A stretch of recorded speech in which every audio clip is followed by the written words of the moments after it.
don't waste money. If something's not working for you, cut it, cut it, cut it.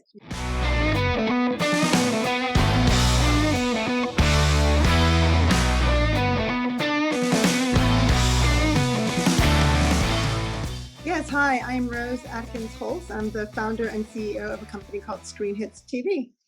Perfect. And what does ScreenHits TV do? ScreenHits TV is actually, it's interesting because the company originally started off 9 years ago as a business-to-business marketplace where we matched content rights owners and distributors with buyers of content from all over the world. So like a buyer from like a Netflix or a BBC looking to acquire that content. And we aggregated it all together in one place. And it was a very simple process. Buyers would go on, search for what was available in their territory, watch it, and buy it. And we did that for a few years. But we just really did find there was a challenge in getting the industry to adapt to this change. It did disintermediate the middle person because it all of a sudden put the buyer directly in touch with the content owner, which kind of meant you need a broker in between. And so the uptake on that was taking a very long time. And so then we kind of found we were struggling to get some of the higher partners on board, like the Paramounts and the Disneys and the Warner Medias. And then they came to us and said, we love your technology, but can you white label it to us so we can use it as our own kind of marketplace? And we transitioned about 5 years ago into that. And we developed Turner VIP, which aggregated all of Warner Media's channels for Turner, so TNT, CNN, and it was working really well for us. And we did that for IMG and a few others. And then about 2 years ago, the industry really stopped. They stopped selling a lot of their international rights. I mean, they didn't stop completely, but there was a huge decrease. And so that put us in a position to start calling our partners and asking, why are you not using the platform the same way? Why are you not pushing international sales? And one of our partners, Disney, said, from a very high level, we've been informed that we need to actually start to claw back a lot of our content rights because we're going to be developing a streaming app. And that streaming app is what we know today as Disney Plus. So then we started to see this with our other customers like NBC coming out with Peacock, Warner Media coming out with HBO Max. And like a light switch went on and said the industry is massively changing. It's going to this TV app industry. And in 2 years, it's going to be this massive influx of these new streaming services. And what can we do to stay relevant, to continue to provide to our customers, to continue to be agile and change with them, and also solve like some of the fragmentation issues in the market. And we thought, well, we have the tech. We've been developing it for like all these years. It's an aggregator. Why don't we take the simplified B2B aggregator that we've used to really help monetize and sell content, which was working, but use it to the consumer? And that's how ScreenHits TV was born. And we've pivoted into a completely consumer business from B2B.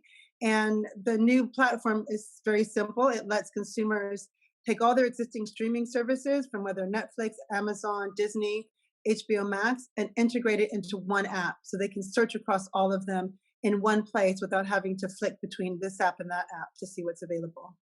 Sounds like a product I need to start using immediately. So Yeah, tell me I a love bit it, about I have that. to say. Tell me a bit about that process then of pivoting, because we see so many founders that are so emotionally attached to what the original idea was that they struggle to actually make the call and pivot. So what was that like for you as the founder?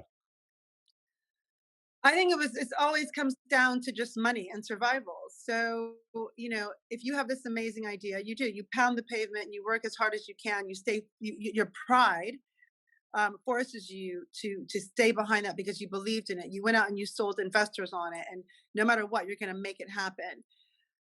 But when you're finding that you're having a hard time raising funding, doesn't matter the reasons. You raise funding, you don't raise funding. If you don't raise funding, then you have to monetize. And if you're having a hard time to actually monetize to the amount where you can pay your staff what they're worth, where you can continue to develop that product, if you don't have that revenue coming in, then you have to kind of put your pride aside and start making hard decisions. And those hard decisions are either A, you close down because you can't afford it anymore. You don't want to get yourself into a hot mess, having debt because you didn't close down soon enough. Or you're going to have to find a way to get money out of what you've created somehow, some way. And many great founders over the years, including even Ford, they all did this. You have to just look at what you have and say, I know that there's something good here. What can I salvage from this to try to monetize it? And that's kind of where it came from. So once you had this light bulb moment, you decided to pivot and you did so. What were the next steps to then really turn that into a fully fledged business? Well, I first talked to my co-founder, Alex, who's the CTO, and I said, what do you think about this? The industry is changing. I mean, this is what I see. I think that we're running out of steam to kind of push this in every different angle. And he goes, yeah, it sounds good. I think it could work. But this is while we're still working on our other business, our B2B business, and still making, money out of it. And then I said, let me just call some people. I don't want to go to the board just yet. I just want to test this with a few people to see if they think that we could actually pull something like this off. And I called some key people in the industry that I had a lot of respect in. And I also checked with some of our customers just to kind of get an idea what they would think. And I started sending out some emails, and I just kind of created the idea. I said, look, we're launching this new product. This is what it's going to be. Do you want to be involved? And the responses that I got back from the big five studios was out of this world. I never had received such responses. And it was those five responses that really gave Alex and I the confidence that we have something there, because we noticed that there was a different response than we had with our B2B product, which was always kind of like a hard sell, trying to get people to understand why they need it, why it's important. Well, this idea and concept was like, finally, yeah, we definitely want a discovery tool. It sounds great. Where do we sign up? And that was like the key to the door. So it sounds like it's really important then to control your emotions, I suppose, on both sides of it. So look at the facts and figures if something's not quite right, and then decide to pivot. And then when you've come up with a new idea, not to get overly excited and do your research properly and talk to people and so on. So that's really, really good to hear. So um, you mentioned then that you spoke to a lot of the large businesses, a lot of the big studios, and I see as well that you had a fair bit of experience as well working within big brands. So how did that experience come in useful or handy when you were doing this? I think, because my entire background has been, working at Sundance or NBC Universal or, at these types of companies, it really just helped connect me to some of the larger players in the industry. And even though at the time I wasn't able to utilize them, it came in handy building those relationships and maintaining them over all these years.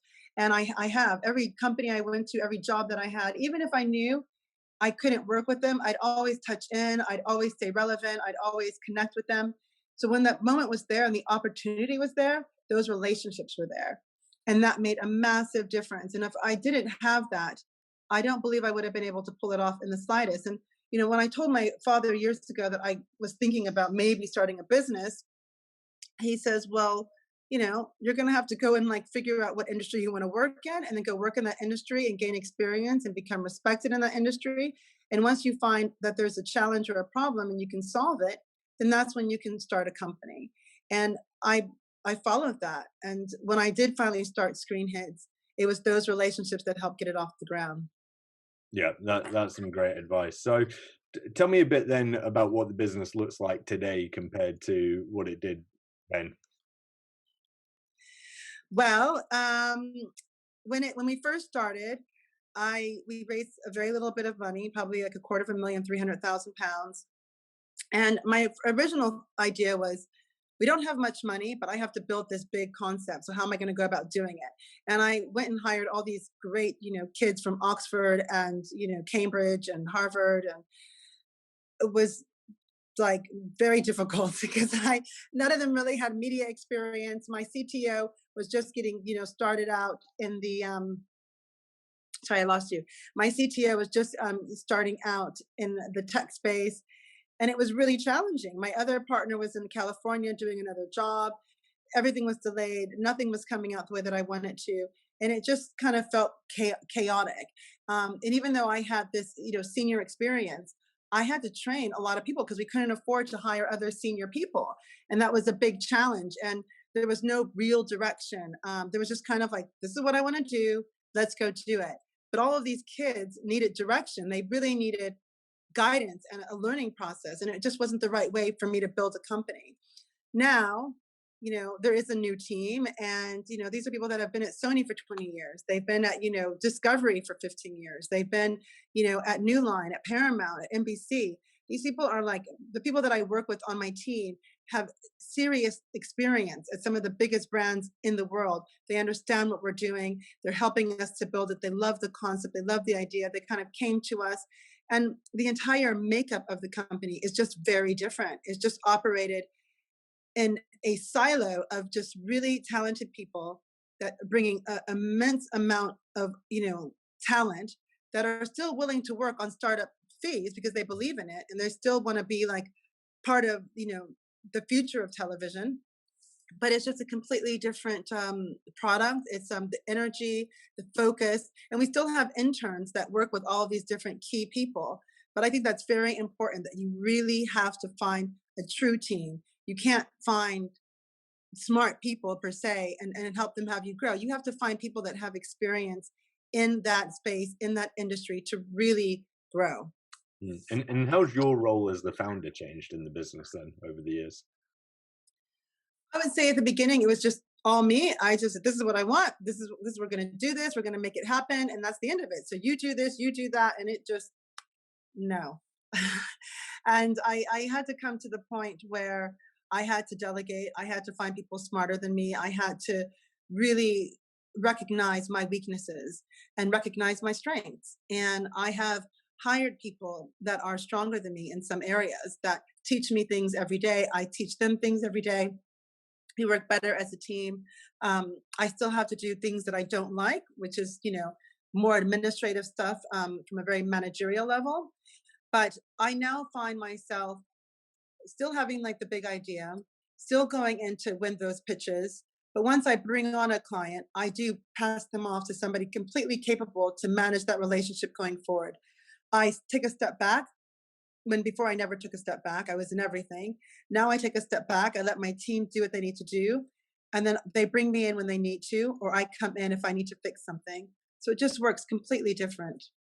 Yeah, it makes a lot of sense. And it seems that you're doing a great job now of getting your name out there, both yourself and the business. I think just a quick Google and suddenly there's publications coming up, everyone from sort of Glamour magazine to Forbes most recently. So I think to a lot of founders, it's great to get that sort of exposure. But just practically, what does it mean to the business to get that exposure, and how do you go about that? Well, that's interesting. So in 2012, we started to do a little bit of PR, and then we got burned. We got burned pretty bad, and we lost two major clients because of it, because it kind of alerted a competitor that went on a rampage to try to just get rid of us early on. And I swore at that point in 2014 I would never do press again. But then when we launched the consumer brand, I had to kind of put those fears aside, because you're a startup, you have low revenues, you have zero revenues, you have low investment, and so you have to get as much exposure as possible, even if that means putting yourself out there if you're uncomfortable and taking a risk, because you put yourself out there, and journalists can tear it down. They can say this is not great. They may not be interested. It's very difficult, but you have to, because it makes a huge difference. Because all of a sudden you're getting people that would never hear about you, hearing about you from a third party, and anybody can pick up the phone and do a sales pitch and call. But if you are being talked about from respected magazines and being interviewed, and you get to express the business and your ideas, it helps people see you in a different way, and it makes a huge difference from investment, from partnerships, because there's a trust factor. And what are your tips for founders that are looking to get their name out there more and get into some of these publications? Hire a PR firm, one that works for you. Now, not all PR firms are equal. Some will take your money and not get you any exposure, and just like figure that out really early on. Give them like a quarter, like 3 months, to see what they can do. If they're going to do anything for you, they will do it in 3 months. It's very expensive to get a good publicist, but I think it's just really important. And don't waste money. If something's not working for you, cut it, cut it, cut it. You can use that money on someone that will work for you and do the job. Perfect. And within a number of these articles, I see that you're passionate about diversity and inclusion within business generally. And from my point of view, and I think of it generally, there seems to be a massive focus on the larger brands taking on this responsibility. So, what can SMEs do to make sure that they are inclusive and diverse internally? Well, I think that okay, so it goes twofold. Okay. So when you are looking for somebody, you're looking for the best person. It doesn't matter their skin color. However, I think that people do have biases. So, for example, within my company, and it's happened on two occasions over the past 8 years, people that are hiring interns, for example, or just junior employees, I don't get involved in looking through the CVs. But on these two occasions, I did ask to see the CVs. And because everybody that came in was great. They were all from the top Ivy League schools and they were wonderful. But I noticed there was some other CVs of people that had interned at NBC, or they interned at Fox, or they interned, at these massive studios, but they were never called in for an interview for an internship position with my company. And when I questioned why, there was really no reason. And I said, call them in. And I've hired both of these people, and they've turned out to be some of the best employees of the company. And I think that it's just kind of educating people to not necessarily look at the university they go to try to look at all different universities. So not just take the Oxford, Cambridge, St. Andrews, Edinburgh crew. Look at all of them. Second, don't shy away if you don't recognize a certain name, or if it doesn't sound very, Western. If you hear a name that's different, don't just assume that they're not going to work within the environment. And these are the two things that I found. That's one. So I think you have to get rid of the biases. Two, I think going to different campuses, if you are looking to hire different people to talk about the industry, talk about tech, getting people involved in tech, doing certain sort of coding programs, because a lot of people are just, not aware of it. I know in certain communities, people think that technology is all about coding, and they're like, I don't even know what an algorithm is. I can't get my brain around that. Like, I wasn't educated to do that. And they just have no idea how easy it is to get into that and to learn it. And that tech's not just about coding, actually. It's about many other things. I don't code, but I'm in tech. And so I think education and informing people, and then you'll start getting more people going into this industry, where you'll have a larger selection of people from all different backgrounds to be able to employ, not just one in one sex. Yeah, perfect. So what's next then for the business? What does 2021 look like? So we are going live with our app in the matter of days, which is exciting. The desktop version is out there, but the app is fantastic. It's beautiful. You'll be able to watch it on your television.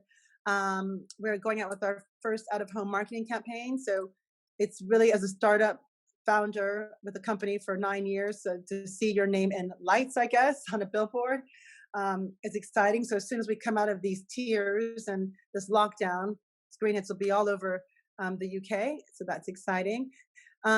We are, doing another fundraising round right now. That's exciting to just bring on some more people and really push the subscriber numbers, and launching in some new territories. Amazing. And for those listening, where can they find out more about both yourself and the business?